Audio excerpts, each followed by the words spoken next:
जय हिंद फ्रेंड्स, इस Saturday 8 of July 2023 let's get start the Hindu editorial analysis. यहाँ पे सारी चीज़ें आपको बता दूँ, मैं एक जगह पे प्रोवाइड करता हूँ। अगर आप सिविल सर्विसेज एग्ज़ाम्स की तैयारी कर रहे हैं तो आपको बता दें ये वीडियोस आपके लिए सबसे ज़्यादा बेनिफिशियल्स होंगे, जिसमें मैं कंपाइल करके लाता हूँ डेली का current affair, editorial, PIB news, down to earth और फ्रंट लाइन। सारी चीज़ों को कंपाइल करके एक जगह पे प्रोवाइड कर दी जाती है। साथ ही साथ एक चीज़ और इम्पॉर्टेंट बता दूं, इसका टेलीग्राम भी चैनल है और इसकी सारी पीडीएफ वहां पर प्राप्त कर देता हूं मैं। अगर आप पीडीएफ को डाउनलोड करना चाहते हैं तो आराम से टेलीग्राम चैनल पे जा कर के पीडीएफ को डाउनलोड कर सकते हैं। चलिए हर बार की तरह शुरू करते हैं यूपीएससी के प्रीवियस ईयर क्वेश्चन से, जो आपके सामने 2017 में यूपीएससी ने पूछा है। तो यूनियन पब्लिक सर्विस कमीशंस का प्रीवियस ईयर क्वेश्चंस 2017 में पूछा गया ये रहा, जो कि कह रहा है local self government can be best explained as an exercise इन।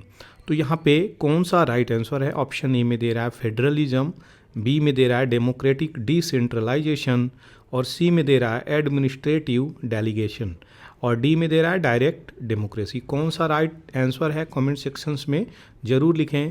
आपको इसका एक्सप्लेनेशंस अगले दिन रिवीजन के तौर पर अच्छे से दे दिया जाएगा। आपको बता दें कुछ लोग ये कह रहे हैं कि जो आप क्वेश्चंस दे रहे हैं उसी दिन एक्सप्लेनेशंस दे दीजिए, लेकिन ऐसा कर सकता हूं मैं, कोई इश्यू नहीं है मुझे ऐसा करने में। लेकिन आपको बता दें अगर कोई भी चीज़ आप रिवीजन नहीं करते हैं तो वो आपके मेमोरी से फेडअप होती हुई चली जाती है। इसलिए किसी भी एग्ज़ाम्स को क्रैक करने के लिए बैकबोन माना गया है क्या? रिवीजन, वो भी रिपीटेडली रिवीजन। तो दो जो चीज़ें हैं सबसे इम्पॉर्टेंट है, और इन चीज़ों को अगर फॉलो करते हैं तो बहुत ही हद तक आप अपने लक्ष्य को प्राप्त करते हुए नजर आएंगे। दूसरा जो क्वेश्चंस यहाँ पे दे रहा है वो क्या है? तो यहाँ पे कंसीडर द फॉलोइंग स्टेटमेंट दिया हुआ है with reference to the constitution of India DPSP constitute limitations upon. किसके ऊपर ये लिमिटेशंस रखती है? पहला लेजिस्लेटिव फंक्शन, दूसरा executive function. Which of the above statement is are correct यहाँ पे बोला गया है। तो पहले में दे रहा है 1, दूसरे में 2 और तीसरे में दोनों, चौथे में कोई भी नहीं। कौन सा सही है कमेंट सेक्शंस में आप लिख सकते हैं। अब आगे बढ़ते हैं यहाँ पे लेक्स की तरफ। तो यहाँ पे देखेंगे ये जो लेक्स है उस लेक्स आपको बता दें एक बार में मैं एक स्टेट का पूरा लेक कवर करता हूँ, जिससे आपको बता दूँ इसमें से कोई भी एक लेक के बारे में अगर आप जानने होंगे तो इस सारे लेक्स की लोकेशंस आपको पता हो जाएगी। आई मीन कहाँ पे सिचुएटेड है किस स्टेट में, ये तो एटलीस्ट पता हो ही जाएगी। तो पुलिकट लेक से यूपीएससी क्वेश्चंस बनाया हुआ है, इसलिए इम्पोर्टेंस हो जाती है।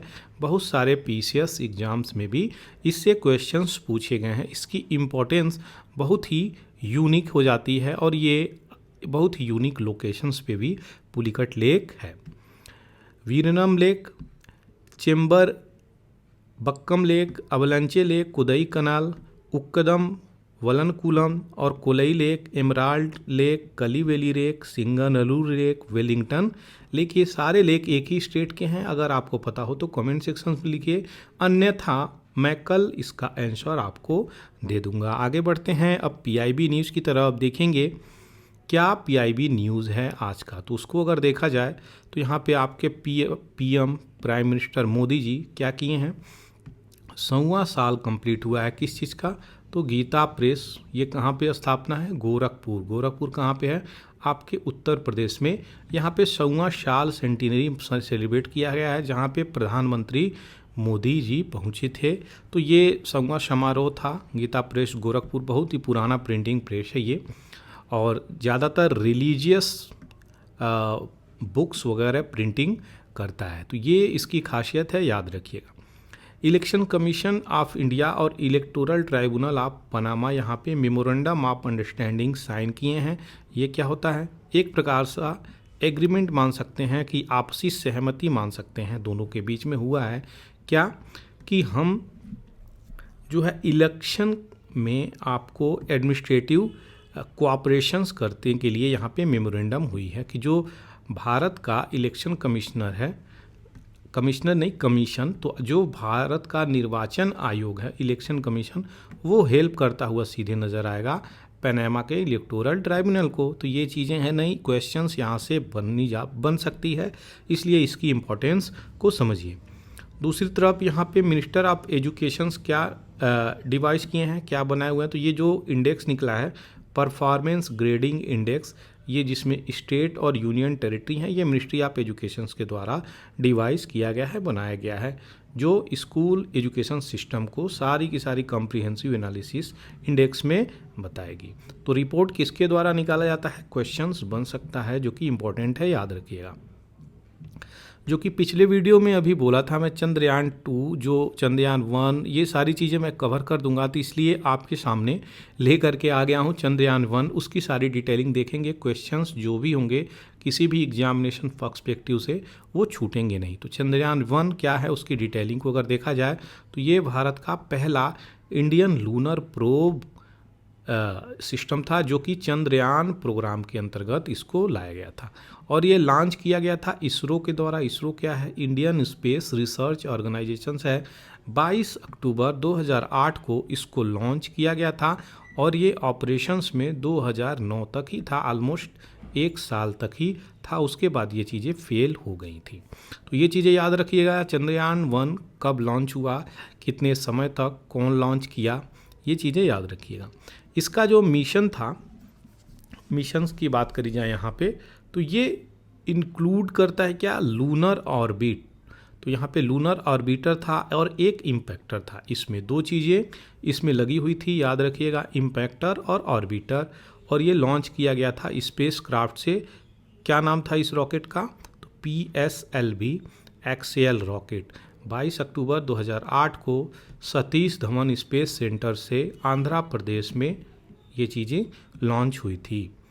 ऐसा अचीवमेंट करने वाली इंडिया चौथी कंट्री बनी थी, जो कि वहाँ पर जा कर के एक प्रकार से अपनी मून के आसपास अपनी फ्लैग इंसिग्निया, जो भारतीय झंडा है, उसको लहराई स्पेस में जा कर के। ये चीज़ें याद रखिएगा। ये जो probe hit near the crater, इसका जो क्रैटर क्या होता है, क्रैटर एक प्रकार से बहुत विशाल विशाल गड्ढे होते हैं जो मून पे बने होते हैं, बहुत विशाल। ये 150 किलोमीटर के भी हो सकते हैं, 50 किलोमीटर के भी हो सकते हैं। तो जो चंद्रमा पे छोटे छोटे ऐसे दाग होते हैं ना, वो बहुत बड़े बड़े क्रैटर हैं। वो एक प्रकार से वो बोल सकते हैं कि वहाँ पे वल्केनिज्म की वजह से वो चीज़ें गड्ढों में परिवर्तित हो गई हैं। तो जियोग्राफी में टर्म है कैल्डेरा और क्रैटर, ये सब चीज़ें जियोग्राफी में टर्म है, जिससे वॉल्केनो माउंटेन बनते हैं ये चीज़ें, और गड्ढे लेक्स भी इससे बनते हैं। तो ये चीज़ें याद रखिएगा। वहाँ पे इतने बड़े बड़े गड्ढे हैं जिसके कारण वहाँ पे सेकाल्टन एक क्रैटर के पास इसको प्रोब करने के लिए भेजा गया था उस एरिया में। तो ये ऑर्बिटर वहाँ पे घूम रहा था और उस एरिया का क्या नाम पड़ गया, तो जवाहर पॉइंट उस एरिया का नाम हम लोग रखे थे। 1 साल के बाद इसका कम्युनिकेशंस आपके इसरो से टूट जाता है और मिशन फेल हो जाता है। तो ये थी सारी डिटेलिंग जो अभी आपको दे दी गई। अब चंद्रयान 2 के बारे में देखेंगे हम। चंद्रयान 2 जो बहुत हद तक ऑलमोस्ट 80-85% तक ये चीज़ें हमारी सक्सेसफुल रह गई थी। तो ये सेकेंड लूनर एक्सप्लोरेशन मिशन था, डेवलप किया गया था इसरो के द्वारा चंद्रयान 1 के बाद। तो अगर बात करी जाए इसमें क्या क्या था, तो लूनर ऑर्बिटर, लैंडर जिसका नाम विक्रम था, विक्रम साराभाई के नाम पे ही इसका लैंडर का नाम विक्रम पड़ा। प्रज्ञान जो कि रोवर था, रोवर क्या होता है, लैंडर और रोवर इन दोनों को यहाँ पे समझ लें। तो जो भी स्पेस क्राफ्ट होता है जो लेकर के जाता है चीज़ें, उसके अंदर ये लैंडर और रोवर होते हैं। अब ये 3 पार्ट में चीज़ें डिवाइड होती हैं। ऊपर जा कर के ये चीज़ें नीचे आपको ओशियंस में गिर जाते हैं, ये पार्ट ऊपर निकल जाता है। अब आपको बता दें लैंडर का क्या काम है। लैंडर का काम ये था जो कि फेल हो गया। तो लैंडर अगर जाता है चंद्रमा पर तो तो चंद्रमा पे वहाँ पे लैंड करेगा और लैंडर के अंदर रखा रहेगा रोवर। तो रोवर का क्या काम है, ये यहाँ पे निकलेगा, इसके अंदर 6 पहिए होते हैं, 6 पहिए, और ये यहाँ पे निकल के वहाँ पे क्या क्या मिनरल है फ़ोटो खींचेगा, वहाँ की वातावरण को समझेगा। इसके अंदर ये सारी फीचर्स डाली गई हैं। तो ये वहाँ पे लैंडर जो है सॉफ्ट लैंडिंग ही नहीं कर पाया, जिसके कारण ये इशू निकल के आया और ये चीज़ें वहाँ पे सॉफ्ट लैंडिंग नहीं हुई, तो मिशन ये लैंडर वाला केवल फेल होता हुआ नज़र आया। तो ये चीज़ें थी जो अभी आपको बताई। साइंटिफिक द मेन ऑब्जेक्टिव इसका क्या था कि वहाँ जाएगा, मैपिंग करेगा और जो भी लूनर सरफेस में वेरिएशंस हैं यानी मिनरोलॉजी हैं उसको भी देखेगा, और किस प्रकार से लूनर में अबंडेंस वाटर हैं उसको भी यहाँ पे देखेगा। तो चंद्रमा पे जल तो है ही, लेकिन उसको देखने की और स्टडी करने की यहाँ पे ज़रूरत है। Launch from second launch pad, दूसरे लॉन्च पैड से ये किया गया था, सतीश धवन स्पेस सेंटर से ये भी किया गया था। 22 जुलाई 2019 का डेट बहुत इंपॉर्टेंट है, क्वेश्चंस कई बार पूछा हुआ है। किस रॉकेट से, तो LV-M3M1 रॉकेट से इसको लॉन्च किया गया था। ये चीज़ें याद रखिएगा। दूसरी तरफ लैंडर और रोवर जो है शेड्यूल किए गए थे, वो मून के आसपास ये जा कर के पहुँचे, स्पेशली साउदर्न पोल। तो अगर मून ये है तो मून नॉर्थ ये हो गया, हम साउथ को ये मानते हैं, तो साउदर्न पोल जो आइस से ढका हुआ है उसके आसपास यहाँ पर जा कर के स्टडी करने के लिए भेजने का इसरो का प्लान था। तो ये थी सारी डिटेलिंग जो अभी आपको बता रहा हूँ। लैंडर जो है 6 सितंबर 2019 को सॉफ्टवेयर की खराबी की वजह से यहाँ पर क्रैश हो जाता है। तो यहाँ पे ऑलमोस्ट 1 या 2 मिनट पहले ही यहाँ पे पहुँचने से पहले ही क्रैश हो जाता है, जो कि यहाँ पे इशू निकल के आती है कि मेन रीज़न बताया गया है सॉफ्टवेयर ग्लिच की वजह से। तो याद रखिएगा कारण क्या था। गोल मिशन इसका क्या था, तो ये स्टडी करेगा किस प्रकार की टोपोग्राफी है आपके चंद्रमा के ऊपर, वहाँ पे मिनरल क्या क्या हैं, किस प्रकार का वहाँ बहुतायत मटेरियल है, और लूनर एक्सोस्फीयर्स यानी चंद्रमा का जो वातावरण है उसको स्टडी करने के लिए भी मदद करेगा। और जो वाटर और आइस हैं वहाँ पे साउदर्न पोल वाले रीजन में, उसकी भी चीज़ों को स्टडी करती हुई नज़र आती है, इसलिए हम लोग भेजें। तो thickness of the lunar surface, कितनी ये चीज़ें हैं, जो लूनर है उसकी सरफेस की मोटाई कितनी है, ये भी चीज़ें वहाँ पर 3D मैप से हम लोग ये चीज़ें कर पाते। तो अभी जो मिशन है वो हम लोगों का लैंडर प्लस रोवर ये दोनों फेल तो हो गया, लेकिन अगर बात करी जाए वहीं पे ऑर्बिटर की, तो ये हमारा सक्सेसफुल रहा है कंप्लीट। तो ऑर्बिटर में बहुत सारे ऐसे पेलोड रखे जाते हैं। पेलोड क्या होता है, जो छोटे छोटे सैटेलाइट्स होते हैं, जो छोटे छोटे इक्विपमेंट होते हैं, वो ऑर्बिटर के अंदर यहाँ पर डाले जाते हैं। वो यही ऑर्बिटर है जो रिवॉल्व होता है चंद्रमा के चारों ओर और कई सारी चीज़ों का इकट्ठा इन्फॉर्मेशंस करता है। तो ये बहुत इंपॉर्टेंट चीज़ें हैं। ऑर्बिटर तो सक्सेसफुल रहा, लेकिन सॉफ्ट लैंडिंग नहीं हो पाई थी, इसलिए ये चीज़ें क्रिएट करी इशू। अब जो है भारत चंद्रयान 3 भेजने के लिए हम लोग आतुर हैं। इसी महीने चंद्रयान 3 जाने वाला है। तो देखेंगे चंद्रयान 3 किस प्रकार से सक्सेस होता है, भारत को एक नई ऊंचाइयों पर ले जा कर के रख देगा। आगे बढ़ते हैं यहाँ पे न्यूज़ और फैक्ट्स की तरफ। तो हम देखेंगे यहाँ पे कांग्रेस के लीडर जो कि राहुल गांधी जी हैं, राहुल गांधी जी को कोर्ट जो है 2 साल की सज़ा सुनाती हुई नज़र आई है। तो गुजरात हाई कोर्ट में ये चीज़ें चली थी, केस चला था, और गुजरात हाई कोर्ट यहाँ पे इनको 2 साल का फाइनल केस 2 साल की सज़ा सुनाती हुई नज़र आई है। अब देखते हैं इस कन्विक्शंस में किस प्रकार से चीज़ें आगे चलती हैं। आपको बता दें, प्राइम मिनिस्टर का नाम यूज करके यानी टाइटल यूज करके, जो उनका नाम है मोदी, उनको लेकर के ये सेंसेशन पॉलिटिक्स को सेंसेशंस इफेक्ट करने में यहाँ पे नज़र आए थे 2019 वाले जनरल इलेक्शंस में। उसी के आधार पे गुजरात का हाई कोर्ट इनको सज़ा सुनाती हुई नज़र आई है। तो ये जो गुजरात हाई कोर्ट है, इस प्रकार की सज़ा हमको नहीं लगता और भी किसी को इतना क्विक एक्शंस में इतना फुल टर्म सज़ा किसी को दिया गया है। लेकिन ये जो चीज़ें चल रही हैं ये प्यूरिटी पॉलिटिक्स से इन्फ्लुएंस होकर के चल रही हैं। अब राहुल गांधी जी के पास क्या ऑप्शंस होता है, वह सुप्रीम कोर्ट जाएं और सुप्रीम कोर्ट में अर्जी दें, पिटीशन दें और सुप्रीम कोर्ट इस पे अपना जजमेंट सुनाए। तो जाहिर सी बात है सुप्रीम कोर्ट जाएंगे तो जजमेंट निकल के आएगा और इन्हीं के फेवर में 99% आशा है इन्हीं के फेवर में ही जजमेंट आएगी, क्योंकि इनके साथ लीगली जो चीज़ें हैं अभी ये ऐसी किसी की चीज़ें भारतीय संविधान के अनुसार कभी किसी के साथ ऐसी चीज़ें डिफेमेशंस के आधार पर नहीं कही गई थी।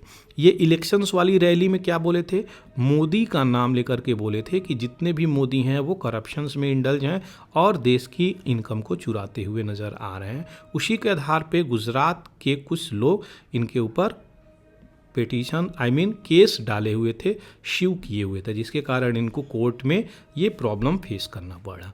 तो ये थी सारी डिटेलिंग राहुल गांधी को लेके जो अभी आपको मैं यहाँ पे एक्सप्लेन किया। अब आगे बढ़ते हैं। सेक्सुअल हरासमेंट का केस है WFI वर्ल्ड, यहाँ पे रेसलिंग फेडरेशन ऑफ इंडिया के चीफ ब्रिजभूषण शरण सिंह को पुनः कोर्ट में जुलाई 18 को बुलाया गया है। ये सिटी कोर्ट इनको समन भेजी है, बुलावा भेजी है, यहाँ पे जाएंगे और देखेंगे किस प्रकार से चीज़ें चल रही हैं। तो देखते हैं, न्यूज़ में आएगी चीज़ें तो एक्सप्लेन किया जाएगा। 14वां बजट सिद्धारमैया यहाँ पे जो कि 35,410 करोड़ यहाँ पे गारंटी बजट में यहाँ पे फेस किए हुए हैं, याद रखिएगा, जो कि एलोकेटेड है इम्प्लीमेंट करने के लिए। जो ये 5 गारंटी स्कीम लाए थे जीतने के लिए, कहाँ पे, कर्नाटका इलेक्शंस में। तो ये 5 गारंटी को प्रॉमिस तुरंत करते हुए नज़र आ रहे हैं। ये चीज़ें याद रखिएगा। गारंटी बजट कहाँ पे निकला है, तो कर्नाटका में निकला है। क्वेश्चन आ जाए तो याद रखिएगा। 15 साल के एक बच्चे को यहाँ पे एमियाबिक मिनिंगो इंसेफ्लाइटिस, ये PAM प्राइमरी एमियोबिक मेनिंगो इंसेफ्लाइटिस, ये क्या होता है, ये ब्रेन डिसऑर्डर, एक प्रकार का सेंट्रल नर्वस सिस्टम को इन्फेक्ट करता हुआ नज़र आता है। ये चीज़ें तो ये एमीबिया से होता है और ये जो है इसका नाम क्या है जो कॉज करता है, तो नेग्लेरिया फॉलेरी इसका नाम है, जिसे ब्रेन ईटिंग अमीबिया भी बोलते हैं। तो क्वेश्चंस आ जाए, याद रखिएगा। इस बच्चे की अभी रिसेंटली डेथ हो गई है, कहाँ पे, केरला में, अलपूजा में, याद रखिएगा।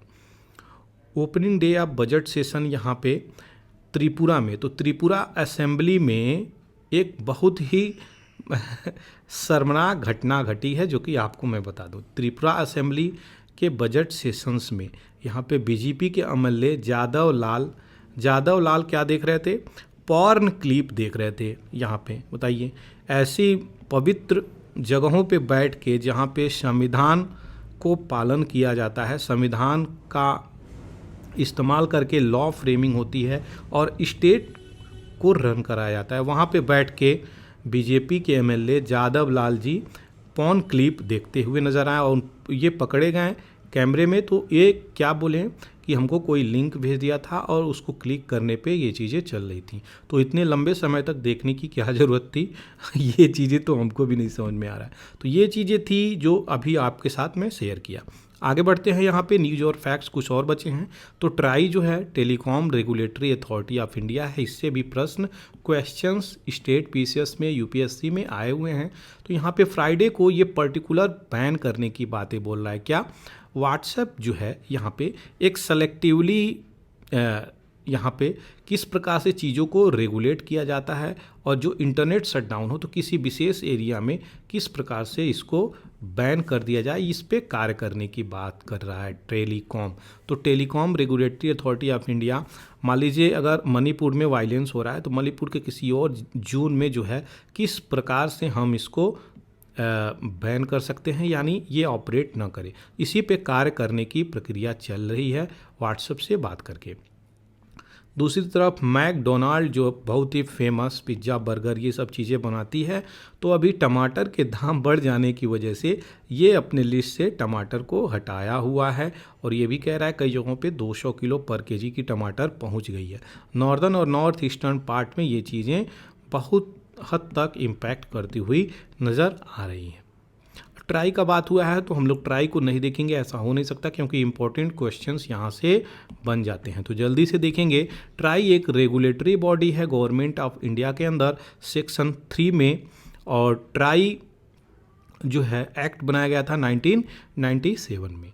ये रेगुलेटर का कार्य करती है टेली कम्युनिकेशन सेक्टर को इंडिया में। याद रखिएगा, रेगुलेटर का कार्य करती है। इसमें कितने मेंबर होते हैं तो कंसिस्ट ऑफ चेयरपर्सन यहाँ पे, और not more than 2 full time member. तो यहाँ पे 2 मेंबर से अधिक, फुल टाइम मेंबर 2 से अधिक नहीं होते हैं, और not more than 2 part time member, 2 full time और 2 पार्ट टाइम यहाँ पे मेंबर होते हैं। यहाँ पे चेयरमैन तो होते हैं, इनके अलावा 2+2 याद रखिएगा। ट्राई एक्ट कब बनाया गया था? 1997 में, अभी बताया। इस ऑर्डिनेंस को अमेंड किया गया और इफेक्टिव हुआ ये 24 जनवरी 2000 से। किस तरीके से इस्टेब्लिश किया? Telecom dispute settlement and appellate tribunal. तो ये जो एडजुडिकरी है, डिस्प्यूट है, ये इसके ट्राई का, इसके अंतर्गत ये फंक्शन करेगा। किसके? Telecom dispute settlement and appellate tribunal. तो अपीलेट ट्राइब्यूनल यहाँ पे कोर्ट से डिफरेंट होता है, थोड़ा सा डिफरेंसेज इसमें होते हैं। तो ये चीज़ें हैं, अपीलेट ट्राइब्यूनल यहाँ पे बनाई गई। ट्राई का मिशंस क्या है? तो ये क्रिएट करे और नर्चर करे ऐसा कंडीशंस कि यहाँ पे ग्रोथ हो। किस सेक्टर में? टेली कम्युनिकेशंस सेक्टर में। और भारत को एक ऐसा प्लेटफॉर्म प्रोवाइड करे कि इमर्जिंग ग्लोबल इंफॉर्मेशन सोसाइटी यहाँ पे आगे लेकर के चल सके, इसलिए ऐसा प्लेटफॉर्म प्रोवाइड करता है। मेन ऑब्जेक्टिव की बात करी जाए तो ये फेयर और ट्रांसपेरेंट इन्वायरमेंट प्रोवाइड करता है और प्रोमोट करता है क्या? कि ऐसी चीज़ें हों कि फेयर कॉम्पिटिशन्स मार्केट में बनी रहे। ऐसा नहीं जियो आए तो एयरटेल को खा जाए, एयरटेल आए तो वोडाफोन को खा जाए, वोडाफोन आए तो किसको? आइडिया को खा जाए। तो छोटे छोटे जो कंपनियां हैं, अभी रिसेंटली बहुत सारी कंपनी चली हैं, उस पर मतलब मार्केट में कॉम्पिटिशन्स बनी रहनी चाहिए। ऐसा नहीं कि कोई छोटा प्लेयर है मार्केट में उसका सारा लॉस ही हो जाए, ऐसा बिल्कुल भी नहीं होना चाहिए।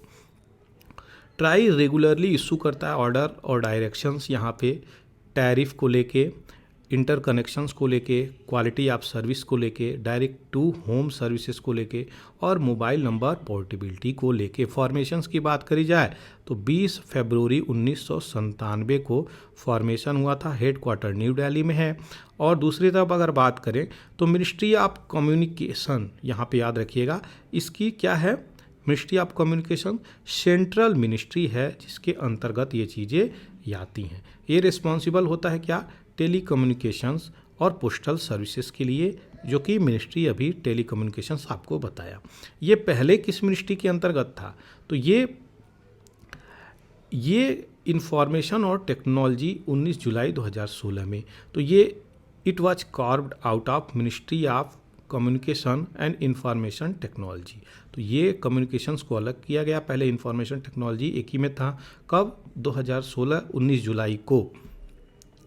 2 डिपार्टमेंट भी हैं, department of telecommunication, department of post. किसके अंतर्गत आते हैं? तो कम्युनिकेशंस के अंतर्गत आते हैं। ये थी सारी डिटेलिंग ट्राई को लेके। आशा करते हैं अगर क्वेश्चंस बनता है तो इन्हीं एरिया से आएगा और आप डील कर सकते हैं। अब चलते हैं, कुछ इंपॉर्टेंट चीज़ें हैं जो ट्राई को मैं यहाँ पे एक्सप्लेन किया हूँ। तो यहाँ पे जो अब नेक्स्ट चीज़ें हैं वो पीएम गति शक्ति प्लान आती है। ये प्लान क्या है, कब लॉन्च हुआ, इसकी सारी डिटेलिंग देखी जाएगी। फ़िलहाल तो ये चीज़ अभी देखने की ज़रूरत है कि सेंटर यहाँ पे प्लान कर रहा है कि जो भी इंडस्ट्री हैं, इन्वेस्टर हैं, यहाँ पे उस डाटा को पोर्टल पर रिलीज किया जाए कि क्या क्या डाटा है, इन्फॉर्मेशंस है।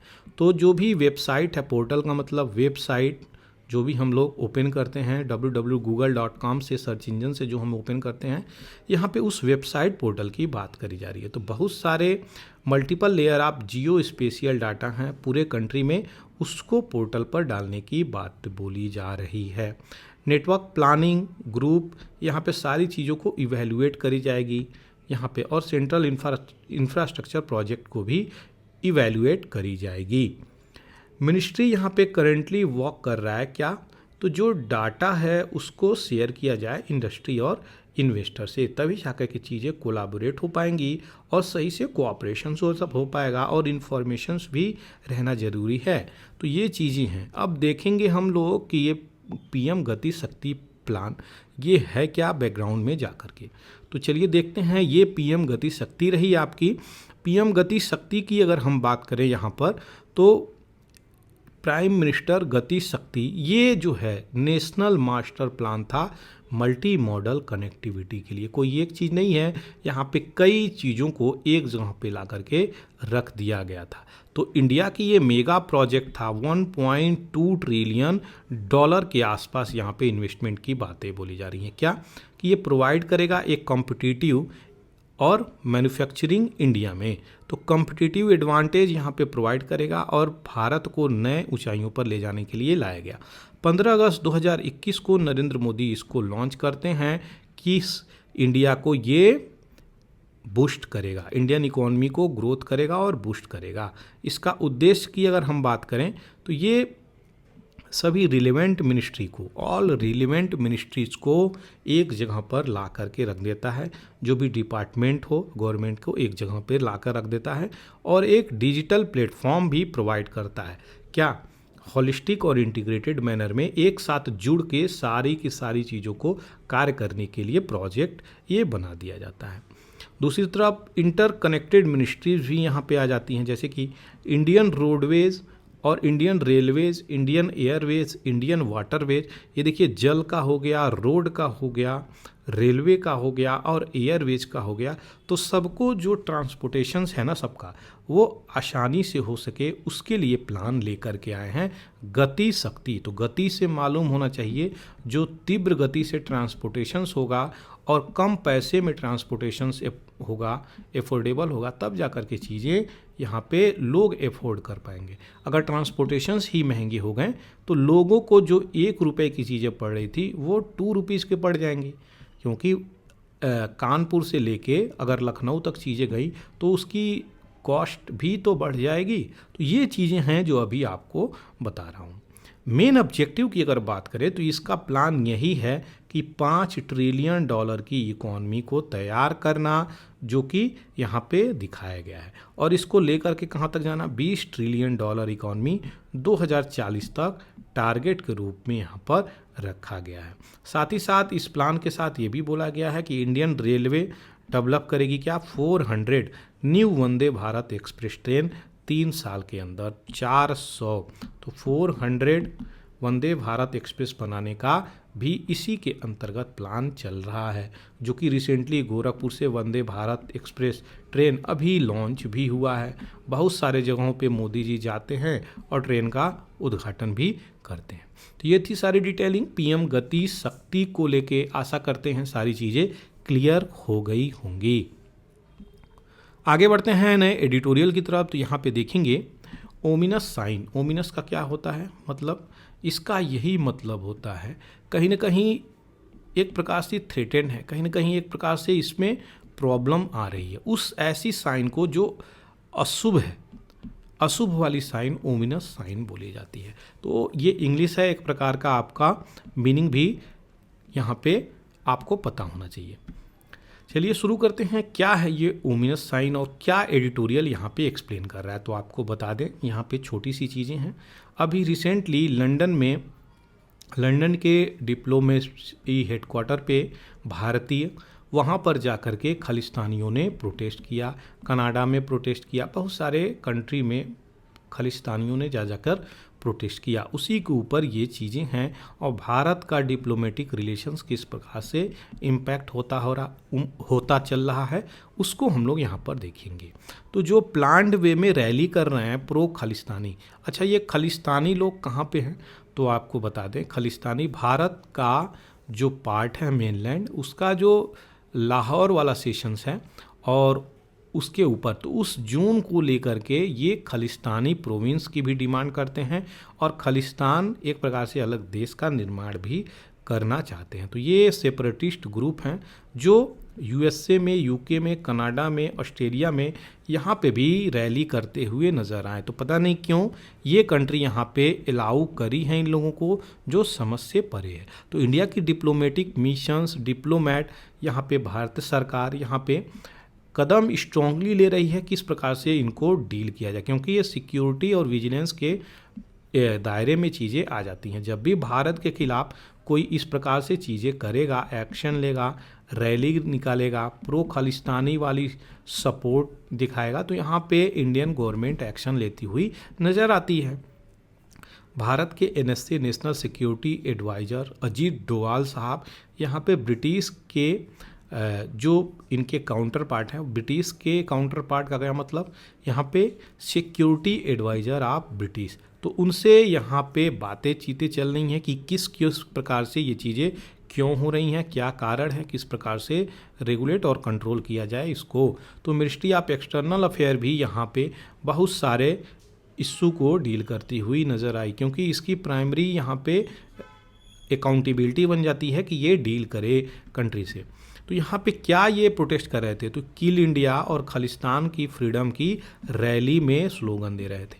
तो किल इंडिया का क्या मतलब हो गया, यहाँ पे देख सकते हैं, ये एंटी इंडिया स्टेटमेंट ये चल रहे हैं। खालिस्तान ऐसा नहीं है खालिस्तान के फ्रीडम का ही नारा लगा रहे हैं, ये किल इंडिया का भी नारा यहाँ पे लगा रहे हैं। तो ये जो मिशन चलाए जा रहे हैं यहाँ पे जिस कंट्री में चलाए जा रहे हैं, क्या वो कंट्री सपोर्ट कर रही है, ये भी एक क्वेश्चन की बात है, क्योंकि लगभग हर बड़े कंट्री में जो लगभग डेवलप कंट्री हैं वहाँ पर ये चीज़ें जाकर के चीज़ें हो रही हैं। भारत के लिए बहुत चिंता का विषय भी है। तो इंडिया के टॉप डिप्लोमेट्स इन कंट्री में भेजे जाते हैं, जो कि अभी आपको US, UK, Canada, Australia in country में जा कर के ये चीज़ें हो रही हैं। अगर तो प्रोटेस्ट की बात करी जाए तो ये सीधे सीधे अटैक है इंडिया के मिशंस पे, और कई जगहों पे ये तोड़ फोड़ भी करते हुए नज़र आ रहे हैं। इंडिया का अगर प्राइमरी जो कंसर्न है तो ये किस प्रकार के ग्रुप हैं और क्यों इस तरीके से इन्वॉल्व हो रहे हैं, ये भी देखने के लिए यहाँ पे इंडिया का कंसर्न आता है। दूसरी तरफ बात करी जाए, ये जो रैली हो रही है ये बहुत प्लान्ड वे में हो रही है, और जो गवर्नमेंट है क्या नोटिस दे रही है इन लोगों को, किस प्रकार से डील कर रही है, क्योंकि ये तो एंटी इंडिया स्टेटमेंट रखते हुए नज़र आ रहे हैं और इनके सेंटीमेंट इंडिया को प्रो इंडिया की सेंटीमेंट नहीं नज़र आती। तो भारत का जो इंडिया का जो डिप्लोमेसी है वो इनसे किस प्रकार से डील करेगा, ये देखने योग्य बातें हैं। 4 कंट्री की अगर हम बातें बोलते हैं तो यहाँ पे प्रो खालिस्तानी अटैक अभी इंक्रीज हो गई है। दिल्ली का कंसर्न इसी को लेकर के यहाँ पे आ रहा है। तो हम लोग यहाँ पे जो भी फॉरेन गवर्नमेंट है यहाँ पे फेलियर दिखा रही है कि हम रिस्पॉन्ड नहीं कर पा रहे हैं, यहाँ पे इनको डील भी नहीं कर पा रहे हैं। तो इंडिया के रिक्वेस्ट पे यहाँ पे बातें बोली जा रही हैं कि किस प्रकार से चीज़ों को डील किया जाएगा। दूसरी तरफ अगर बात करें तो यूएस और मिनिस्ट्री ऑफ एक्सटर्नल अफेयर यहाँ पे रेगुलरली बात करी जाए तो जो भी डिप्लोमेट हैं उनको बुला के बातें भी कर रही है, और कई सारे कंट्री की जो डिप्लोमेट हैं भारत पे उनको बुला के बातें चल रहा है। आखिर ऐसा क्यों हो रहा है आपके कंट्री में, पूछा जा रहा है। लेकिन यहीं पे आपको यूएसए को अपवाद में रखा गया, यूएसए के डिप्लोमेट को बुला करके नहीं पूछा गया, क्योंकि यूएसए में अभी रिसेंटली आपके मोदी जी भी गए थे तो अपनी अच्छी खासी डील हुई है, क्या पता उसकी वजह से ये चीज़ें नहीं हो। हालांकि ये चीज़ें डिप्लोमेसी हैं तो इस पर बातें नहीं करेंगे हम। तो जो डी मार्च की बातें बोली जा रही हैं यहाँ पे, और बहुत सारे अटैक्स इन डेस्टिनेशंस पे वायलेंट अटैक भी हो रहे हैं, तो यहाँ पे इंडियन जो हैं उनको भी इशू यहाँ पे निकल के आ रहा है। उनकी सेफ्टी, सिक्योरिटी, उनकी प्रायोरिटी, उनकी एसेट का सेफ्टी, उनका हर प्रकार से अगर उस देश में रहना है तो सेफ्टी का कंसर्न आ जाता है। तो केवल प्रॉपर्टी की ही नहीं, सारी चीज़ों को देखने की ज़रूरत है अगर उस कंट्री में ऐसी चीज़ें चल रही हैं। तो ये थी सारी डिटेलिंग जो अभी आपको बताया प्रो खालिस्तानी को लेकर के। आशा करते हैं चीज़ें क्लियर हो गई होंगी कि क्यों ये चीज़ें चल रही हैं। Euphoria of US state visit, इस एडिटोरियल को बहुत ही डिटेलिंग में देखा जाएगा कि अभी जो चीज़ें खुशियाँ मनाई जा रही हैं, यूफोरिया का क्या मतलब होता है यहाँ पे कि जो खुशियाँ मनाना उसको यूफोरिया बोला जाता है। एक है प्रकार से रिसेंट हैप्पीनेस किसी भी प्रकार से आपको हो। तो यूफोरिया जो मनाया जा रहा है यूएस विजिट के बाद, किसका, प्राइम मिनिस्टर मोदी का जो विजिट हुआ उसको अलग अलग तरीके से भारतीय पर्सपेक्टिव से लोग देख रहे हैं और एक बहुत बड़ा अचीवमेंट के रूप में देखते हुए तो नज़र आ रहे हैं, और ये है भी और ये सत्यता है। लेकिन क्या भारत और यूएसए का जो रिलेशन है वह क्या एक एलाइज के रूप में है? तो यहाँ पे इसी पे क्वेश्चन मार्क आ जाता है। तो हम लोग इसी एडिटोरियल को डिटेल में देखेंगे और आपको बता दें इसमें बैकग्राउंड डिटेलिंग भी, ट्रीटी और एग्रीमेंट, सारी की सारी चीज़ें एक जगह पर ला के रखा हूँ जो कि आपके मेंस पर्सपेक्टिव से बहुत ही बेनिफिशियल्स हो जाएगी। तो उस चीज़ों को हम लोग देखेंगे और करंट अफेयर्स का भी चीज़ें इसमें मैं डाल दिया हूँ। तो चलिए देखते हैं ऑल इंडिया ये जो चीज़ें चल रही हैं पूरे भारत में, किस प्रकार से भारत का इमेज ऊपर गया है आपके मोदी जी के विजिट के बारे में।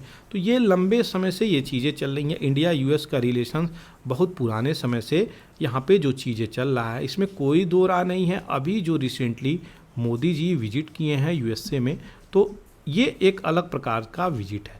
लेकिन अगर बात करी जाए पिछले पुराने जो भी प्राइम मिनिस्टर भारत से गए हैं तो उनका भी एक अलग यहाँ पे स्टैंड था, एक अलग एक्शन था, वो भी बहुत इम्पॉर्टेंट था। किसी को डिस या किसी को साइड नहीं कर सकते। ऐसा नहीं कि मोदी जी यहाँ पे हैं तो हम दूसरे को यहाँ पे साइड कर दें, क्योंकि उनकी भी इम्पोर्टेंस हो जाती है उस सिचुएशंस में और इंडिया की उस कैपेसिटी के अनुसार वो चीज़ें काफ़ी इम्पोर्टेंस रखती हैं। दूसरी तरफ बात करी जा रही है यहाँ पे जवाहरलाल नेहरू जी की विजिट की, तो ये हैरी एस ट्रूमैन के समय में गए, ड्यूट डी के समय में गए, एस एन आवर के समय में गए, जॉन एफ कैनेडी के समय में गए। लाल बहादुर शास्त्री यहाँ पे विजिट अंत समय तक नहीं कर पाए। दूसरी तरफ बात करी जाए इंदिरा गांधी की, तो ये वाशिंगटन भी गए। यहाँ पे इनके समय में भी अलग प्रकार का रिलेशन था, राजीव गांधी के समय में भी ये चीज़ें चली, तो कुछ कुछ सफलताएं यहाँ पर मिली। लेकिन अगर प्राइमरीली बात करें दो ऐसे पीएम की जो मनमोहन सिंह और मोदी जी आते हैं, तो ये लोग अलग प्रकार के अपने स्टैंड को ले जाकर के अमेरिका के सामने रखें, जिसके कारण यहाँ पे भारत की जो गरिमा और आगे गई। तो अगर देखा जाए तो ये अपना प्यारा भारत है, प्यारा भारत, और यहाँ से ये रहा अमेरिका। तो यहाँ पर गए और ये यहाँ पर जा कर के डील यहाँ पर करा गया। क्या डील करा गया उसको भी देखा जाएगा, क्या बैकग्राउंड है एग्रीमेंट उसको भी देखा जाएगा। ये कोई डाउट ही नहीं है, सभी लोग इसको मानते हैं कि जो सिविल न्यूक्लियर कोऑपरेशन है इंडिया और यूएस को लेकर के, तो कहीं ना कहीं यूएस हमको हर बार रिबेट और हर बार हमको सैंक्शन से बेनिफिट पहुंचाता हुआ नज़र आ रहा है। तो हमारे ऊपर सैंक्शंस, हमारे ऊपर रोक नहीं लगा रहा है, रेस्ट्रिक्शंस नहीं लगा रहा है। कई सारे कारण हैं उसकी वजह से, उस जैसे चाइना, रसिया और यूक्रेन, ये तीनों, रसिया और यूक्रेन का युद्ध हुआ तो चाइना किसके तरफ शिफ्ट हो गया, सीधे रसिया के सपोर्ट में शिफ्ट हो गया। लेकिन इंडिया भी यहाँ पे रसिया को बहुत पुराने समय से ही इंडिया और रसिया की फ्रेंडशिप रही है, तो हम लोगों की यूएस से भी पुरानी इनसे फ्रेंडशिप रही है, जिसके कारण अगर बात करी जाए तो यहाँ पे यूएस इंडिया से भी कुछ न कुछ डिमांड रखता है। इसको लेकर के हमें अटेंटिव रहना चाहिए और कई सारी चीज़ों को इंडिया को भी प्रेशर करके करवाने का प्रयास करेगा यहाँ पे, क्योंकि ऐसे ही ये कैपिटलिस्ट कंट्री ऐसे ही भारत को कुछ भी नहीं देने वाली हैं। तो इंडिया को भी ये चीज़ें देखने योग्य बातें हैं। दूसरी तरफ बात करी जा रही हैं कई सारी चीज़ों में हमें वेव ऑफ किया, जैसे NPT nuclear non proliferation treaty. ये ट्रीटी कैसी ट्रीटी थी, तो किसी प्रकार का आप न्यूक्लियर चीज़ें नहीं बनाएंगे, आर्म्स एम्यूनिशंस नहीं बनाएंगे, न्यूक्लियर मटेरियल को कलेक्ट नहीं करेंगे। ये ट्रीटी लाई गई थी नॉन प्रोलिफरेशन ट्रीटी, जिसका पार्ट इंडिया नहीं है, साइन नहीं किया हुआ है इंडिया, क्योंकि ये बाइंडिंग हो जाती है, इसलिए यहाँ पे नॉन प्रोलिफरेशन ट्रीटी को इंडिया साइन नहीं किया हुआ है। तो यहाँ पे इसके बावजूद भी इंडिया यहाँ पे यूएस यहाँ पे सपोर्ट करता हुआ नज़र आया। ये IAEA क्या है, तो ये इंडिया स्पेसिफिक सेफगार्ड एग्रीमेंट है, और ये इंटरनेशनल एटॉमिक एनर्जी एजेंसी जो सब्सिक्वेंटली चली उसमें भी हम लोगों को एटॉमिक एनर्जी में यानी रिस्ट्रिक्शंस नहीं लगाया। तो ये सैंक्शन नहीं लगाने का बहुत सारा कारण है कि यहाँ पे चाइना और यहाँ पे इंडिया दो कंट्री हैं। चाइना का यूएसए से डिप्लोमेसी सही से बन नहीं रहा है, ट्रेड रिलेशन बन नहीं रहा है, जियोपॉलिटिक्स सही से चल नहीं रही है, बहुत सारे कॉन्फ्लिक्ट आ रहे हैं। हर जगह पे चाइना सबसाइड कर रहा है यूएसए को। तो यूएसए किसके तरफ देख रहा है? इंडिया के तरफ आशा भरी निगाहों से देखता हुआ नज़र आ रहा है। तो इसीलिए यहाँ पर इंडिया भी इस चीज़ को समझ रहा है अच्छे से, जिसके कारण ये चीज़ें यूएसए यहाँ पर सैंक्शन भारत पर लगाकर नहीं रख सकता। वही बात करी जाए ईरान की, वही बात करी जाए अदर कंट्री की, तो उन पे सैंक्शन तुरंत लगा दे रहा है, लेकिन इंडिया पे सैंक्शन नहीं लगा पा रहा है। इंडिया आज की डेट में बात करी जाए तो एक प्रकार का अलग तरीके से निकल के आया है, जो कि एक मिलिट्री पर्पज के रूप में भी आप इसको देख सकते हैं। इंडिया की जो करेंटली सिचुएशंस है वो तो एंजॉय कर रहे हैं लोग, लेकिन हमें बहुत सोचने की ज़रूरत है। किसी हद तक इसमें हाथ अगर डालें तो सोच समझ के डालने की ज़रूरत है। सबसे पहले आगे बढ़ने से पहले इंडिया और यूएसए के इम्पॉर्टेंट एग्रीमेंट को जल्दी से देखेंगे, जो कि बहुत ही इम्पॉर्टेंट है।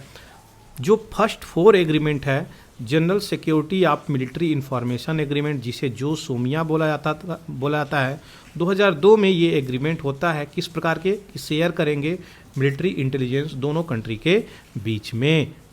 दूसरा जो एग्रीमेंट निकल के आता है वो है लेमोआ एग्रीमेंट, 29 अगस्त 2016 को। ये लॉजिस्टिक यानी ट्रांसपोर्टेशन के फील्ड में चीज़ें होती हैं। किस प्रकार से मिलिट्री दोनों कंट्री की चीज़ें बेस बना के चीज़ों को सप्लाई करेंगी और रिपेयर करेंगी, आपस में कोई चीज़ें इशू होंगी तो लॉजिस्टिक सपोर्ट यहाँ पे ये चीज़ें बाइंडिंग है दोनों कंट्री पे, लेकिन इंडिविजुअल का क्लियरेंस यहाँ पे इम्पॉर्टेंट हो जाता है। याद रखिएगा, बाइंडिंग है लेकिन इम्पॉर्टेंट है, दोनों का क्लियरेंस इम्पॉर्टेंट हो जाता है। तीसरा क्या है, यहाँ पे कॉमकासा एग्रीमेंट है 2018 में, यहाँ पे ये चीज़ें हुई। ये कम्युनिकेशन कंपैटिबिलिटी और सिक्योरिटी एग्रीमेंट है। इसमें क्या था कि किस प्रकार का कम्युनिकेशन और इंफॉर्मेशन सिक्योरिटी यहाँ पे दोनों कंट्री के बीच एक्सचेंज होगा। चौथा जो है बेका है, 2020 में आई थी, याद रखिएगा। ये क्या परमिट करता है कि unclassified and controlled unclassified geospatial product, यानी जो भी आपका जियो स्पेशियल इंटेलिजेंस एजेंसीज है यूएस की, इस प्रकार से जो भी एरोनॉटिकल और नॉटिकल टोपोग्राफिकल ऐसे चीज़ों का डाटा इन्फॉर्मेशंस यहाँ पे शेयर करते हुए नज़र आएंगे। तो बेसिक एक्सचेंज होगा, दोनों में कोऑपरेशंस होगा इस एग्रीमेंट के द्वारा। अब ये IAEA भी न्यूज़ में था, तो इसको भी बैकग्राउंड में जा करके जल्दी से देख लेंगे। तो एटॉमिक एनर्जी एजेंसी है, इंटर गवर्नमेंटल ऑर्गेनाइजेशंस है, प्रमोट करती है क्या, पीसफुल यूज हो जो भी न्यूक्लियर एनर्जी बन रही है। ऐसा नहीं कि बम्बार्डिंग के लिए यूज हो, ह्यूमन को मारने के लिए बन, जो दूसरे कंट्री पे तबाही मचाने के लिए यूज हो, तो ये चीज़ें गड़बड़ हो जाएंगी। इसकी स्थापना 29 जुलाई 1957 को करी गई थी, याद रखिएगा, क्वेश्चंस बन जाता है, जो कि इम्पोर्टेंट है। ये सारे सेक्शंस इम्पोर्टेंट हो जाते हैं। ये ऑटोनोमस ऑर्गेनाइजेशंस है, किसके अंतर्गत, यूनाइटेड नेशन सिस्टम के अंतर्गत आती है। 176 इसके मेंबर हैं। ऑर्गेनाइजेशन जो है रिपोर्ट करती है जनरल असेंबली और सिक्योरिटी काउंसिल यूनाइटेड नेशंस को। हेडक्वार्टर की बात करी जाए तो वियना ऑस्ट्रिया में है। ऑस्ट्रिया कंट्री है, वियना इसकी कैपिटल है। इसकी कुछ प्रमुख चीज़ें हैं जो कि मिशन के रूप में हम लोग देखेंगे। तो जो भी आप मटेरियल लेकर आएंगे, पीसफुल यूज करेंगे, सेफगार्ड करेंगे कि किसी को कोई हानि नहीं पहुंचे, न्यूक्लियर सेफ्टी भी बनाए रखेंगे। तो जो भी चीज़ें आप क्रिएट कर रहे हैं, फॉर एग्जांपल न्यूक्लियर मटेरियल ले रहे हैं, तो उससे किसी प्रकार की बम बनाए, कोई चीज़ें करें, तो ये सब चीज़ें रेगुलेट कर रहा है। ये बॉडी इम्पोर्टेंट है, याद रखिएगा। कब स्थापना हुआ, कितने मेंबर हैं, क्या इसका मिशन है। तो पीसफुल शांति तरीके से न्यूक्लियर एनर्जी का इस्तेमाल करेंगे और सेफगार्ड करेंगे, वेरीफाई करेंगे कि कम से कम न्यूक्लियर एनर्जी जो है वो मिलिट्री पर्पस से यूज ना हो। ऐसा नहीं एक आर्मी है यूएसए की, दूसरी आर्मी है चाइना की, इन दोनों में क्या हो रहा है, न्यूक्लियर का इस्तेमाल हो रहा है। जैसे अभी रसिया है और यूक्रेन है, तो रसिया यहाँ पे न्यूक्लियर मिसाइल अटैक करने के लिए बार बार अब धमकी दे भी रहा है और एक्शन ले भी रहा है। तो ऐसे चीज़ें नहीं होनी चाहिए, यहाँ पे ये बॉडी निकल कर आ जाती है। अब आगे बढ़ते हैं थोड़ा एडिटोरियल में। तो 21वीं सदी का ये जो यूनाइटेड स्टेट ऑफ अमेरिका है बहुत ही चालबाज है, बहुत ही अलग तरीके से डील करता है। तो ये 20वीं सेंचुरी का नहीं है, 21वीं सेंचुरी का है। इसलिए मोदी को सोच समझ के कार्य करने की ज़रूरत है। मोदी मतलब इंडिया, यहाँ पे इंडिया की बात करते हैं। मोदी मतलब इंडिया तो नहीं होता है, लेकिन इंडिया को रिप्रेजेंट करते हैं वो। तो इंडिया का यहाँ पे सोच समझ के एक्शंस लेने की ज़रूरत है। दूसरी तरफ क्या बातें बोल रहे हैं यहाँ पे, यह तो सब लोग जानते हैं, इंडिया भी इससे बिल्कुल ही अवेयर है कि ये अपनी प्रायोरिटी को कभी भी चेंज कर सकता है, कभी भी फ्रेंड को बदल सकता है। कौन? यूएसए। तो यूएसए अपने डिमांड को कई बार फ्लक्चुएट भी करता रह रहा है और ये कोई स्टेबल पोजीशंस में नहीं है। तो ये चीज़ें याद रखिएगा, क्योंकि भारत में अगर इतना यूफोरिया, इतना हैप्पीनेस चल रहा है, तो यूएस का अगर मान लीजिए जियोपॉलिटिक्स बदला तो किसी भी तरह वो शिफ्ट हो सकता है। अभी बता दें आपको, चाइना में ट्रेजरी सेक्रेटरी यहाँ पे चाइना बार बार पहुँच रहे हैं लोग और वहाँ पे डील करने का प्रयत्न कर रहे हैं, लेकिन पता नहीं क्या डील करने का प्रयत्न कर रहे हैं, यहाँ पे चीज़ें संभव हो नहीं पा रही हैं। तो एक तरफ भारत है, दूसरी तरफ चाइना है, तीसरी तरफ यूएसए है, चौथी तरफ रसिया है।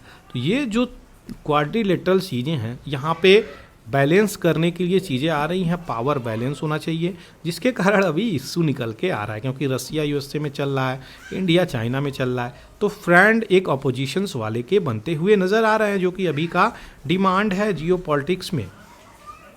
इसी सारी चीज़ों को यहाँ पे बात बोले। दूसरी तरफ जो ग्रुप बनाई गई थी ऑकस, ये ग्रुप बनाई गई थी जिसमें यहाँ पे क्या था, ऑस्ट्रेलिया, यूके और यूएसए, ये 3 कंट्री का ग्रुप थी, जिसमें इंडिया को यहाँ पे सेपरेट कर दिया गया था। ये ग्रुप इंडिया को सेपरेट करके भी बनाया गया था। ये क्या रिजेंबल करता है? इंडिया को क्यों नहीं लिया गया? इंडिया क्वाड में इंडिया को लिया गया था। क्वाड में कितनी कंट्री हैं? India, Japan, Australia, USA. लेकिन ये ऑकस जो बनाया गया था ये बिल्कुल अलग है। तो ये यहाँ पे भारत को ऑकस में लिया ही नहीं गया। तो इन यूएसए का जो स्टैंड है वो हम समझ सकते हैं जियोपॉलिटिक्स को किस तरीके से टाइम पर ये चीज़ें चेंज हो रही हैं, उनकी चीज़ें।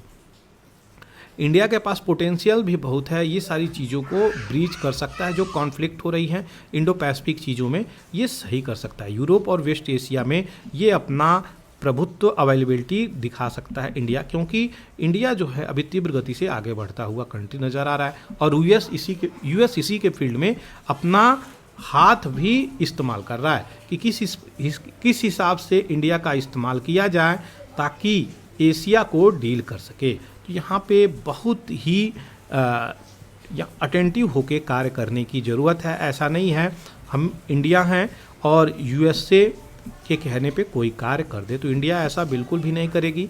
अभी इंडिया हर चीज़ों में फूक के हाथ डालती हुई नज़र आएगी। बहुत अटेंटिव होने की ज़रूरत है, तब जाकर कोई चीज़ हमें करने की ज़रूरत है। आशा करते हैं जो चीज़ें आपको एक्सप्लेन किया वो चीज़ें क्लियर हो गई होंगी और जो भी बैकग्राउंड में डिटेलिंग आपको दिया वो भी चीज़ें क्लियर हो गई होंगी। ये आपके एग्जामिनेशन पर्सपेक्टिव से बहुत इंपॉर्टेंट है। चलिए अब शुरू करते हैं दूसरा editorial, long road for truth peace in Yemen. Yemen एक जगह है, आपको बता दें एशिया में पड़ता है और यहाँ पे अशांति कई सालों से फैली हुई है। तो अभी पिछले 8 सालों को अगर लिया जाए यमन में, सबसे पहले ये देखा जाएगा हम लोग कि यमन कहाँ पड़ता है, तब जाकर के ये सारी डिटेलिंग आपको दे दूंगा मैं। तो यमन आपका ये रहा, ये छोटा सा यमन है, अरेबियन सी से टच करता है और रेड सी को भी टच करता है। तो क्वेश्चंस अगर मैप से आ जाए तो क्वेश्चंस छोड़ना नहीं है, याद रखिएगा। बाउंड्री किसके साथ शेयर करता है? ओमान के साथ। यमन की कैपिटल सना है और सऊदी अरेबिया के साथ इसकी बाउंड्री ज़्यादा टच करती है। रेड सी ये हो गया, पर्शियन गल्फ ये हो गया, गल्फ ऑफ ओमान ये हो गया। इन दोनों का यहाँ पे जो स्ट्रेट है इन दोनों का नाम है। तो एक का नाम बबल अल मंडेब है और दूसरे का नाम हारमुज स्ट्रेट है। तो ये चीज़ें याद रखिएगा जो अभी आपको मैं बता रहा। तो ये यमन है, इसका लोकेशन आप देख लिए कहाँ पे पड़ता है और कितने कंट्री से बाउंड्री टच करता है। तो यमन आपका सऊदी अरेबिया और ओमान, सऊदी अरेबिया और ओमान 2 कंट्री से यहाँ पे बाउंड्री टच करता है। सबसे ज़्यादा सऊदी से बाउंड्री टच करता हुआ नज़र आता है। अब थोड़ा हम एडिटोरियल को देखेंगे तब डिटेलिंग को यहाँ पे समझेंगे। तो 8 साल से यहाँ पे सऊदी और यमन में वार चल रहा है। उस डिप्लोमेटिक डेलीगेशंस को यहाँ पे समझेंगे कि क्यों यहाँ पे डिप्लोमेटिक डेलीगेशंस भेजे गए हैं किंगडम में सना के एयरपोर्ट को, कि जाकर के जो हौती एनिमीज हैं ये कौन है। तो आपको बता दें ये सना यानी यमन के ये ग्रुप हैं जो सपोर्ट किए जाते हैं ईरान के द्वारा। तो इन ग्रुप को ईरान के द्वारा सपोर्ट किया जाता है। अब थोड़ा सा और बैकग्राउंड में अगर यहीं पर मैं चलूं तो एक तरफ सऊदी अरेबिया, दूसरी तरफ ईरान, ये दोनों कंट्री आपस में बिल्कुल इनकी बनती नहीं थी, लेकिन बाद में निकल के आता है रिसेंटली चाइना और इन दोनों को एक टेबल पे बैठा के डील करा देता है, जिससे दोनों कंट्री आपस में डिप्लोमेटिक एक्सचेंज भी करने लगते हैं। इसका क्या मतलब होता है, एक जगह से दूसरी जगह एम्बेसडर, राजदूत जाने के लिए वहाँ पे अलाउ कर दिए जाते हैं, यानी इनमें रिलेशंस अच्छे होने लगते हैं। अभी रिसेंटली ये डील हुई है आपको चाइना जो बैठ के की है, जिसके कारण ईरान जो है सऊदी को यहाँ पे रेगुलेट कर रहा था, सऊदी कह रहे हैं हौती को। हौती एक कम्युनिटी है जो डिमांड करती है कि उसकी जो एरिया है वो फ्रीडम कर दिया जाए। ये चीज़ें उसकी बहुत सारी पर्टिकुलर डिमांड है, अभी एक्सप्लेन करूँगा डिटेल से। तो ये जो कहानी अभी आपको बताया, ये कहानी बैकग्राउंड की थी, आशा करते हैं क्लियर हो गई होंगी। अब देखिए सऊदी अरेबिया में क्या होते हैं, सुन्नी मुस्लिम होते हैं। ईरान में क्या होते हैं, शिया। शिया जो होते हैं थोड़े बैलेंस होते हैं, लिबरल मुस्लिम होते हैं, और जो सुन्नी होते हैं कट्टरपंथी विचारधारा के मुस्लिम होते हैं यहाँ पे। तो शिया सुन्नी की लड़ाई बहुत ही एंशिएंट समय से ही चल आ रही है, और इस लड़ाई को भी इसमें डाल करके आप देख सकते हैं। तो यहाँ पे आइडियोलॉजिकल डिफरेंसेस भी हैं और रिलीजियस डिफरेंसेस भी आ जाते हैं कोई, तो ये जिसके कारण ये इशू निकल के आ रही है। तो अभी जो डील हुई बहुत सारी कई सालों के बाद, तो कुछ हद तक यहाँ पे सीज फायर, यानी अभी इशू 6 महीने के लिए बंद हो गई, यहाँ पे सीज फायर वायलेंसेस नहीं हुई। लेकिन ये चीज़ें यहीं पे रुक जाएंगी क्या, बिल्कुल भी नहीं। हौती क्या चाहता है, हौती ये चाहता है कि जो सना का एयरपोर्ट ब्लॉकेट कर दिया गया, और हौदिया पोर्ट, ये पोर्ट न्यूज़ में है, क्वेश्चंस आ सकता है कहाँ पे है हौदिया पोर्ट, तो आपके यमन में है, याद रखिएगा। इन पोर्ट पे जो किंगडम वहाँ पे अपना रूलिंग कर रहा है उसको हटाए, और सैलरी भी देने की बात बोल रहा है। किस रिवेन्यू से, जो यहाँ से तेल निकाल रहे हैं लोग, उस रिवेन्यू से इनके आर्मी को सैलरी दे, और एक्सचेंज यहाँ पे करे जो भी कैदी यहाँ पे कर लिए गए हैं हौती लोगों को। तो सऊदी में कई सारे कैदी यहाँ पे हैं, अभी रिसेंटली एक्सचेंज भी किया है कई लोगों को, लेकिन और भी ज़्यादा डिमांड यहाँ पे करता हुआ हौती नज़र आ रहा है। सऊदी अरेबिया की बात करी जाए अगर, तो कोलिशन यहाँ पे किया हुआ है अरब के कई सारे कंट्री के साथ, जो अरब की फोर्सेस यहाँ पे लेकर के आती हैं। इनिशिएटेड मिलिट्री ऑपरेशंस मार्च 26, 2015 से कई प्रकार के ऑपरेशंस कर रहा है यहाँ पे हौथी मुस्लिम, और सऊदी आर्मी को लेकर यहाँ पे लड़ाइयाँ हो रही हैं।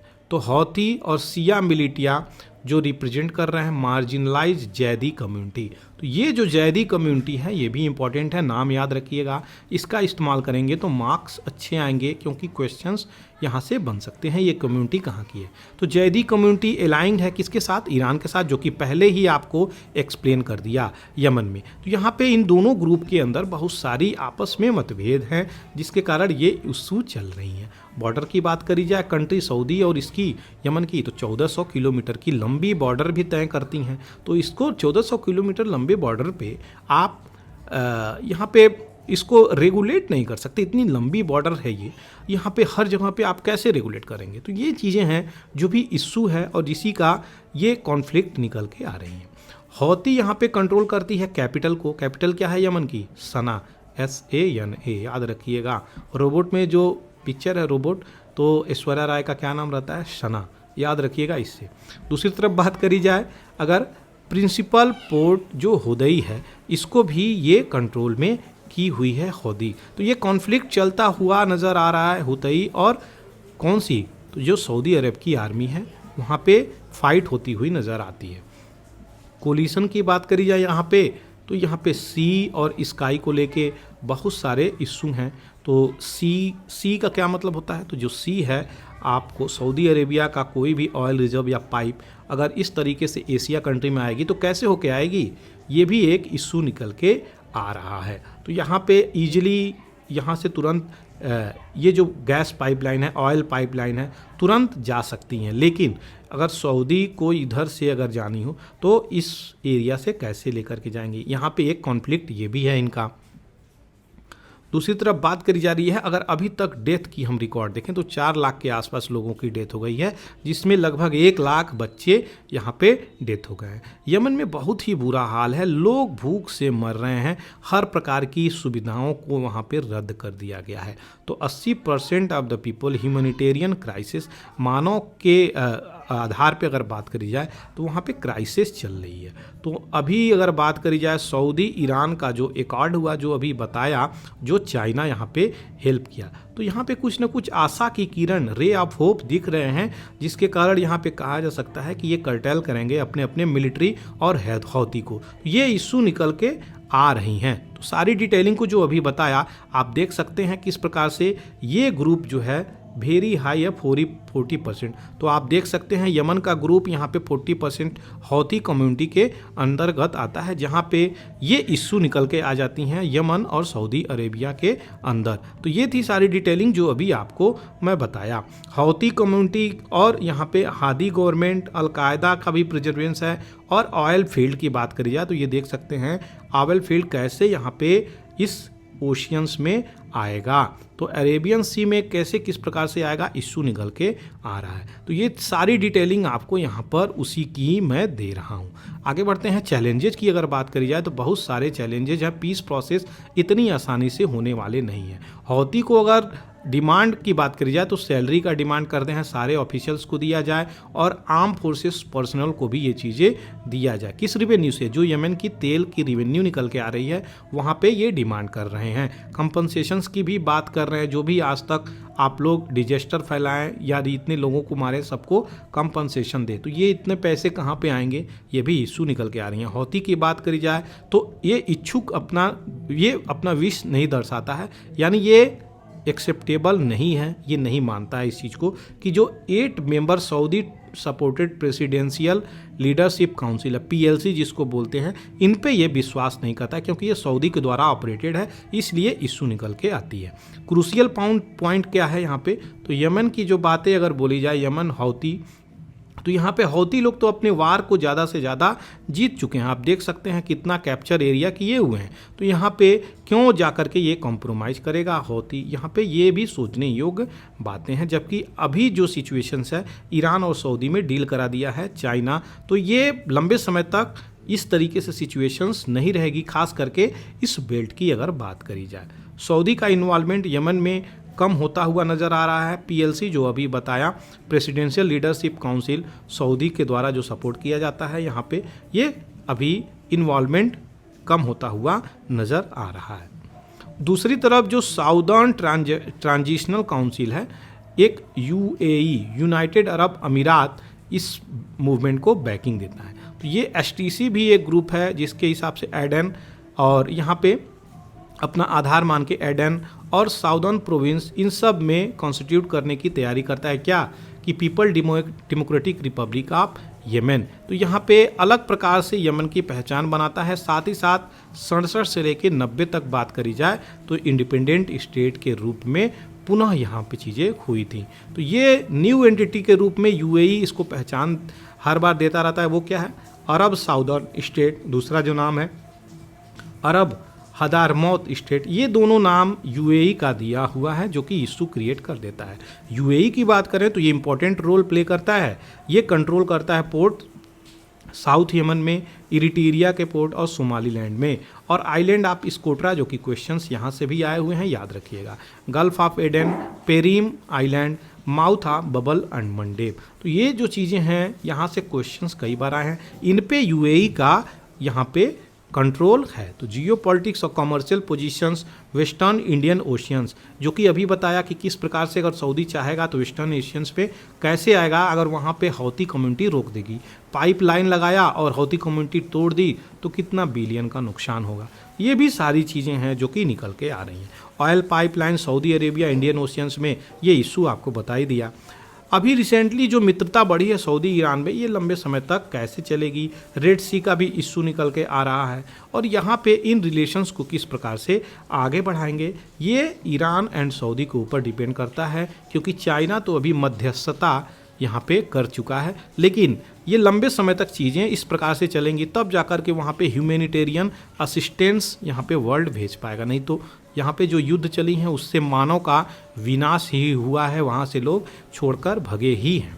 ये थी सारी डिटेलिंग। आशा करते हैं जो भी बैकग्राउंड डिटेलिंग आपको दिया हूँ मैं, वो चीज़ें क्लियर हो गई होंगी। चलिए आगे बढ़ते हैं। यहाँ पे इन्फिनिट वैरायटी ऑफ कस्टम, तो यूनिफॉर्म सिविल कोड को लेके यहाँ पे चल रहा है। वो क्या है, तो ओरांव एक ट्राइबल है। ये ट्राइबल कहाँ पाया जाता है, तो झारखंड में पाया जाता है और सटे वटे जो रीजन है वहाँ पे पाया जाता है। यहाँ से क्वेश्चंस बनाया हुआ है। ओरांव ट्राइबल मूवमेंट हुआ था, यहाँ से भी क्वेश्चंस बनाया हुआ है। इस विलेज की बात करी जाए तो 40 किलोमीटर रांची से यहाँ दूर है ये ट्राइबल विलेज। क्या नाम है इसका, तो मसमानो। तो इस विलेज में अलग अलग प्रथा है, जैसे कि सरना स्थल, तो यहाँ पे लोग इकट्ठे होते हैं और वर्शिप करने के लिए।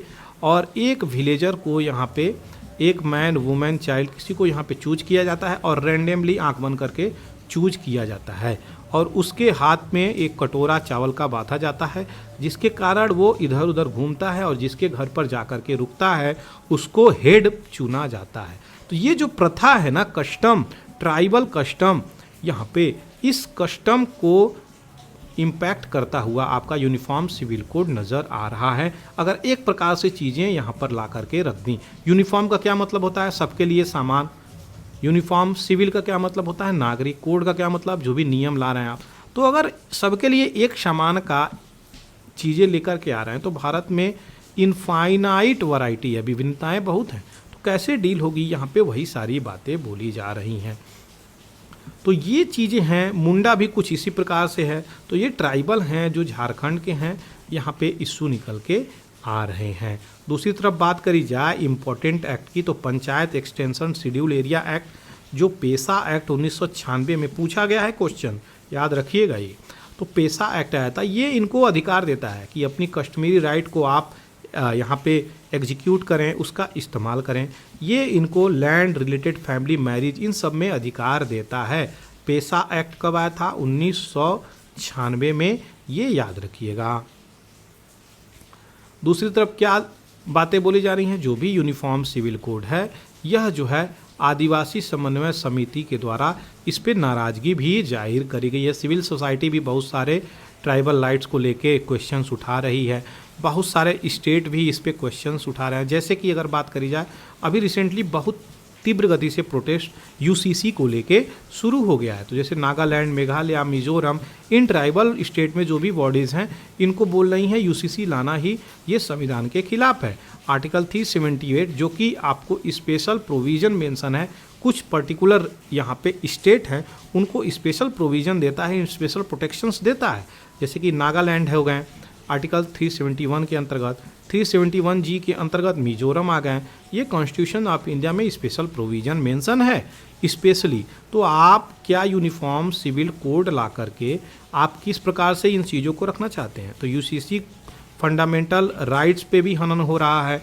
लोगों की इनहेरिटेंस, यानी एक जनरेशन से दूसरे जनरेशन्स पे किस प्रकार से प्रॉपर्टी ट्रांसफ़र हो रही है, ये भी क्वेश्चंस निकाला है। अब इस सब चीज़ को देखें तो ये 6th शेड्यूल से भी कॉन्फ्लिक्ट करता हुआ नज़र आ रहा है और 5th शेड्यूल से भी कॉन्फ्लिक्ट करता हुआ नज़र आ रहा है। कई सारे नॉर्थ ईस्ट में ऑटोनॉमस डिस्ट्रिक्ट काउंसिल हैं, जैसे कि असम, मेघालय, मिजोरम, त्रिपुरा, तो इनमें भी इशू निकल के आ रहा है। ये 6th शेड्यूल की 4 स्टेटें हैं, क्वेश्चंस यहाँ से भी पूछा है। तो 6th शेड्यूल में ये 4 स्टेट हैं, कौन कौन, ATM स्क्वायर याद रखिएगा, असम, मेघालय, मिजोरम और त्रिपुरा। मिजोरम, त्रिपुरा याद रखिएगा, मनी नहीं है, मणिपुर नहीं है, याद रखिएगा। नागालैंड ट्राइबल ऑर्गेनाइजेशंस की बात करी जाए तो one code for one country, ये कॉन्स्टिट्यूशंस को निर्धारित नहीं करती है, सीधे यहाँ पे बोला गया है। जबकि अगर बात करी जाए यहाँ पे तो कई सारे जगहों पे पैट्रियार्कल कस्टमरी लॉ भी हैं, तो जो डिफ़िकल्ट है बहुत ज़्यादा नागा वुमेन को कि इनहेरिट करने का अधिकार नहीं देता है, माता पिता से उनके प्रॉपर्टी में अधिकार नहीं देता है। लेकिन कहीं कहीं ये चीज़ें वहाँ पर भी बेटियों को अधिकार देना शुरू किया गया है। ठीक इसी के नागालैंड के विपरीत मेघालय में है, यहाँ पे अपोजिट है। यहाँ पे डॉटर इनहेरिट करती हैं अपनी एंसेस्ट्रल प्रॉपर्टी। तो यहाँ पे डॉटर को अधिकार है अपनी एंसेस्ट्रल प्रॉपर्टी लेने के लिए। याद रखिएगा, ये चीज़ें क्लियर हो गएंगी। इसकी यूजेज आप किसी भी मेंस एग्जाम्स में कर सकते हैं, आपको बेनिफिट पहुँचाएगा। तो मेघालय यहाँ पे 3 मैट्रिलिनियन कम्युनिटी आती है, जो कि गारो, खासी, जैंतिया। ये तीनों हिल इंपॉर्टेंट है, यहाँ से क्वेश्चंस आए हुए हैं, इसलिए आपको बता रहे हैं। तो यहाँ पे मैट्रियार्की क्या होता है, पैट्रियार्की क्या होता है, थोड़ा उसको समझेंगे।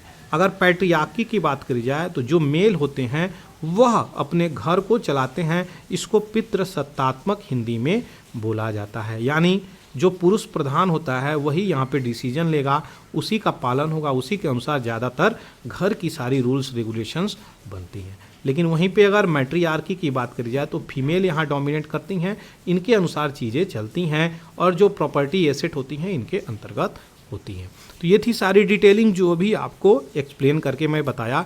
आशा करते हैं सारी चीज़ें क्लियर हो गई होंगी। अगर आप मेरे इस चैनल पे नए हैं तो मेरे चैनल को शेयर करना और सब्सक्राइब करना तो प्लीज़ बिल्कुल मत भूलिएगा। साथ ही साथ बेल आइकन को दबा दीजिएगा ताकि जो भी वीडियोज़ आप तक लेकर के आता हूँ आपको नोटिफिकेशंस प्राप्त हो सके।